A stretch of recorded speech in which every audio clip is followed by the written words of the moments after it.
As a 10-year-old, Nicky Campbell witnessed his schoolmates being sexually abused and today breaks his silence in the hope of finally getting justice. In a new episode of his Different podcast, released today on BBC Sounds, he also speaks to journalist Alex Renton about the endemic abuse in Britain's public schools. Here TV and radio presenter Nicky tells his story. It's a biting cold Edinburgh afternoon in 1971, already dark at 4 p.m.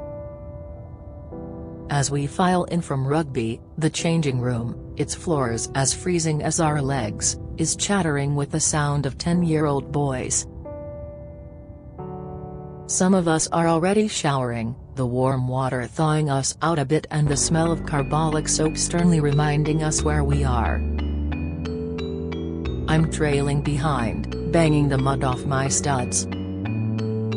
It's gloomy in here, so I don't at first notice, but as I reach my peg, I see a man leaning over my friend. My friend is laughing, but I know from the fear in it that it's not a good laugh. The man is leering and smirking. We are all giggling, but what else can we do? It's that primal point when laughter becomes fear but carries on in spite of itself. The teacher has both hands on my friend's penis and is masturbating him. When we walk to the bus stop, we don't even talk about it, and we'd never tell. With that teacher, one of the many who did sport, stuff like that just happens. He's known for it among the boys here.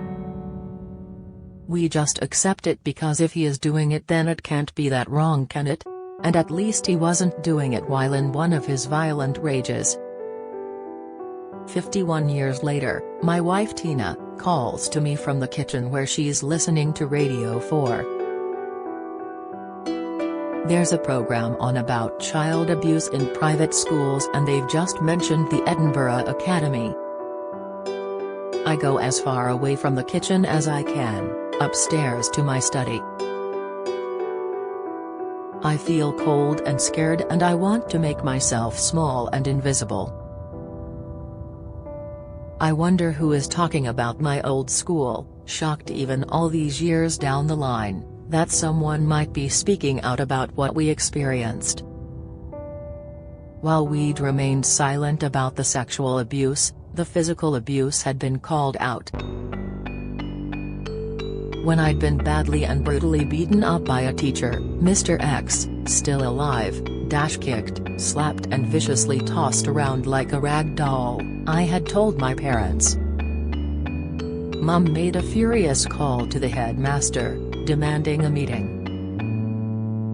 The teacher in question was well known for his violence. The whole class had witnessed him nearly blinding one of us as he hurled a chalk duster directly at his eye, and Mum had been ferocious, demanding that something be done.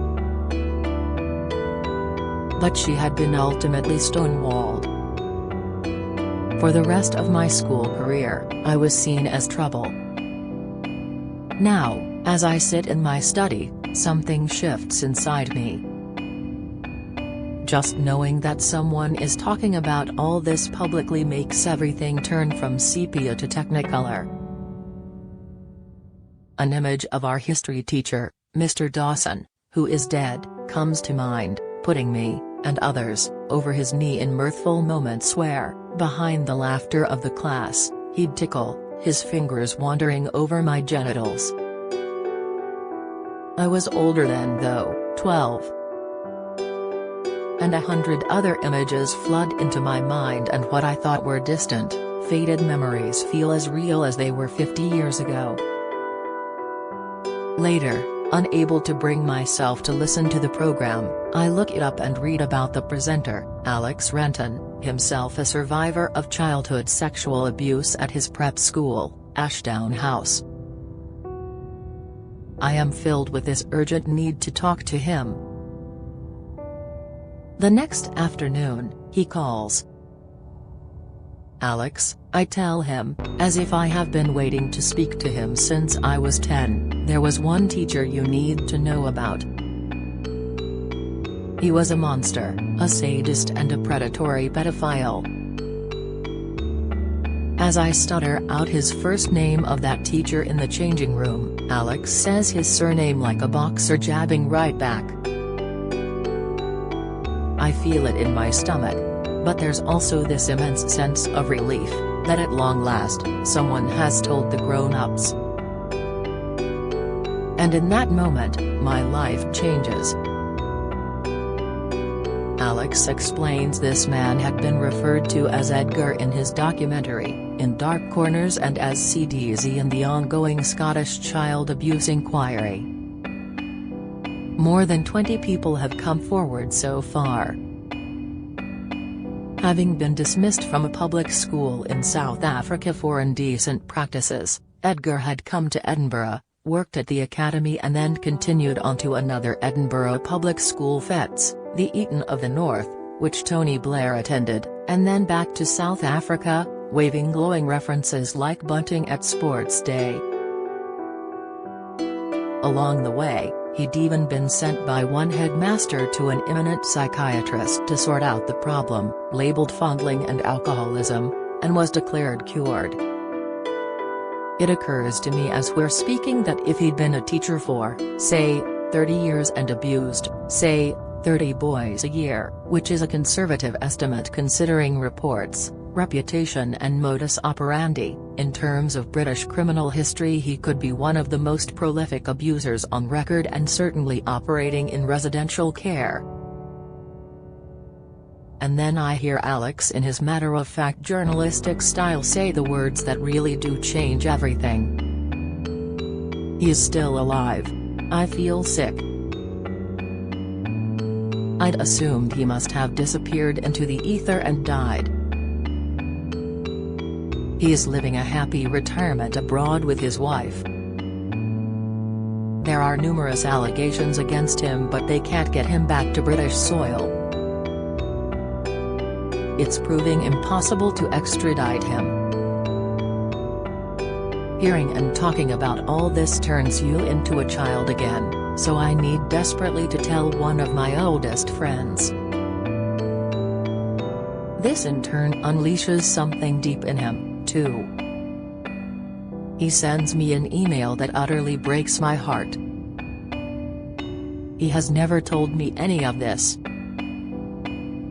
One of the most perplexing aspects, he writes, is how Edgar ritualized abuse. You went up to his desk with your jotter, one after the other, lesson on lesson, to have his hand in your shorts and then in your underpants, that it went essentially unremarked upon by so many of us at the time. We just let it happen. I recall so many details about him vividly, his voice, his breath, the way he sat, even the brown jacket and pink shirt he was wearing. But it's the absolute nearness of him I remember most. He was almost on top of you, he drew you to him. No other male apart from my father had ever stood, or sat that close to me, and I still find that proximity disconcerting today. This was the culture of the school, the normalcy of the system. We knew it was wrong, but you didn't question it, let alone complain about it because who would believe you? I know and you know that they knew what was going on. I don't know because I never did, but had I confided in my parents, would they have believed me? We were 10 years old. 10 years old. Plenty of times we'd spoken about Mr. X and Mr. Dawson and Edgar and others, but as to the question what happened to you? We never ask. This has become a mission for me, but for Alex it's a life's work. I won't rest until Edgar is brought back to face justice. Hearing about Edgar made me realize how much I think about all that happened and how the changing room scene runs over and over in my mind like an old cine film which will flicker away forever. I was merely a witness to it and never Edgar's target, so I have a distance that maybe gives me clarity. I was a couple of yards away. There needs to be justice for all of the victims of this. For all the men in their 60s who are perfectly fine, beyond the broken marriages and the rehab and the shadows on the ceiling at 3 o'clock in the morning. For many of these men, 50 years ago, something died inside. But Edgar? He's alive. This now drives me on. Those two words. He's alive. Listen to Nicky Campbell's different podcast on BBC Sounds from 6 a.m. today, www.bbc.co.uk/sounds/play/p0cp3mw7. Listen to In Dark Corners, www.bbc.co.uk/programs/mo174kf from 9 a.m. on BBC Radio 5 Live. Nicky Campbell will also be discussing his experiences live on air.